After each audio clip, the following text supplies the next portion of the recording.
শুধুমাত্র আমার ভবিষ্যতের কথা চিন্তা করে আমি কিভাবে বড় হব সে চিন্তা করে কিন্তু জীবনে আর বিয়েটা করে নাই, আমার সাইরা যায় নাই।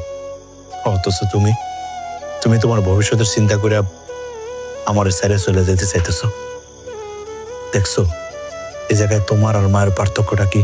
তার মানে কি আমার আর তোমার মার মধ্যে তুমি তোমার মারই বাইসা নিতেছো?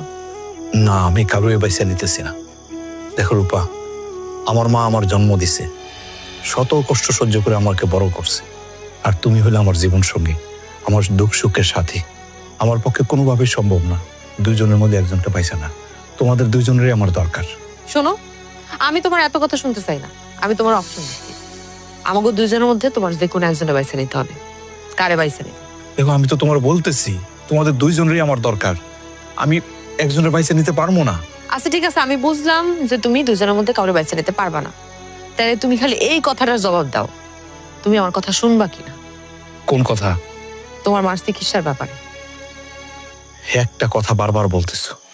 দেখো, এই কথাটা রাখা আমার পক্ষে সম্ভব না। তার মানে তো আমার সাথে তোমার মা তোমার কাছে বড় হয়ে গেল। তাহলে থাকো তুমি তোমার মারে নিয়া, আমি আর তোমার সংসার করবো। আমি আমার বাপের বাড়ি চলে যেতেছি। আরে রূপা, এই রাতের বেলা কই যেতেছো তুমি? এই রূপা, এই আব্বা, আব্বা, আব্বা কই তুমি? আব্বা, কিরে রূপা, তুই তুই এত রাতে আসিস কেন? কি হয়েছে? আমি ওই বাড়ি থেকে একবারে চলে আসছি।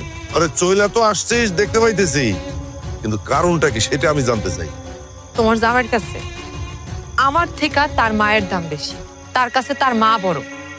সে তার মায়ের জন্য পাগল। মায়ের জন্য সে সবকিছু বেচে দিতে পারবে। আর আমি তার সঙ্গে থাইকা সারা জীবন কষ্ট করবো অভাবে, সেটা তো হইব না। রূপা, এটা তুমি কি করলা? তুমি বাড়ি ছেড়ে চলে আসলো মানে? আচ্ছা চলো, আমার সাথে চলো। আমি তোমার সঙ্গে যাবো না। কেন যাইবা না? আমি কেমন করছি? আচ্ছা, বাড়ি থেকে চলে আসার মতো কিছু করছি? আমি তোমার গালিগালাজ করছি, তোমার মারছি, নাকি তোমার না খাওয়াই রাখছি? আমি তো 15 দিন তোমার অভাব অনটনে রাখি নাই। তাহলে কোন কারণে তুমি আমার বাড়ি ছেড়ে চলে আসবা? আচ্ছা, যা হয়েছে হয়েছে, চলো বাড়ি যাই। তোমার কাছে আমার থেকে তোমার মা বড়। তোমার মার দাম বেশি। আমারও তো তোমার দরকার নাই। তাহলে থাকো তোমার মারে নিয়া, আমি তোমার সঙ্গে যাবো না। তুমি চলে যাও। রূপা, এই দাঁড়াও দাঁড়াও, জামাই জামাই জামাই, আপা তুমি এখন ভিতরে যাও না, ওর মাথা কিন্তু খুব গরম। তুমি যেমন তোমার নিজের সিদ্ধান্ত নিতে পারছো, রূপারেও ওর সিদ্ধান্ত নিতে দাও। তুমি এখন তোমার বাড়িতে চলে যাও। কিন্তু আব্বা, কোনো কিন্তু নাই। দেখো, আমি তোমার সাথে খারাপ ব্যবহার করতে